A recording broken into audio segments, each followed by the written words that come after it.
What's going on, fellas? It's Cager and I'm back for another video on Smash Ultimate. Today we're going to be talking about Adventure Mode. If there's a topic you'd like me to cover in a future video, you could recommend it to me on my Discord server. You can join the chat by clicking the link in the description. Anyways, onto the video.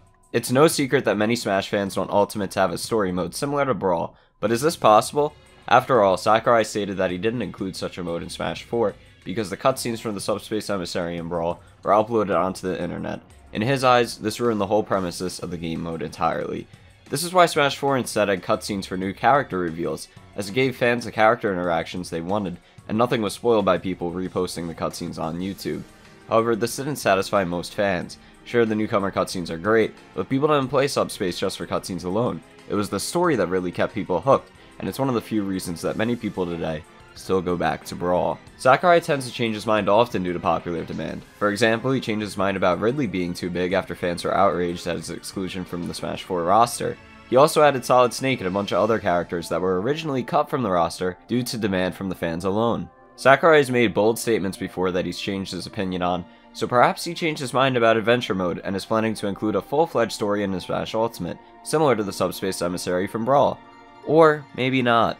The Subspace Emissary was originally going to be developed by an outside studio, but Sakurai and the Smash team couldn't find anyone to do this project, so they had to handle it themselves. Because of this, the Subspace Emissary took up nearly half of Brawl's development cycle, and as a result, some other aspects of the game seem unpolished when compared to other installments in the franchise. Despite this, Brawl started development in October of 2005 and was released in Japan in January of 2008, in the US in March of 2008, and everywhere else by June of 2008.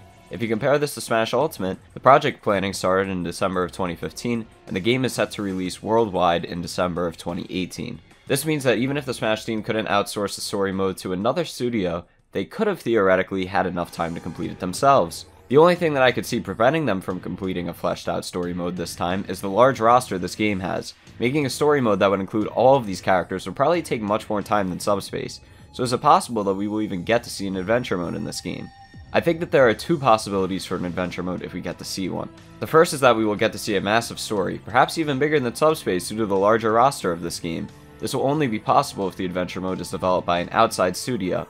The second and more likely scenario is that we will get an adventure mode, maybe even with some cutscenes, but it will be on a much smaller scale than the Subspace Emissary.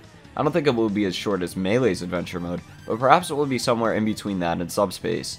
However, there is still the possibility that there will be no adventure mode. Perhaps all the emphasis on this game is going into multiplayer. But what do you guys think? Will there be an adventure mode in Smash Ultimate, and how will it compare to the Subspace Emissary? Let me know down in the comments. Did you enjoy the video? Please rate accordingly.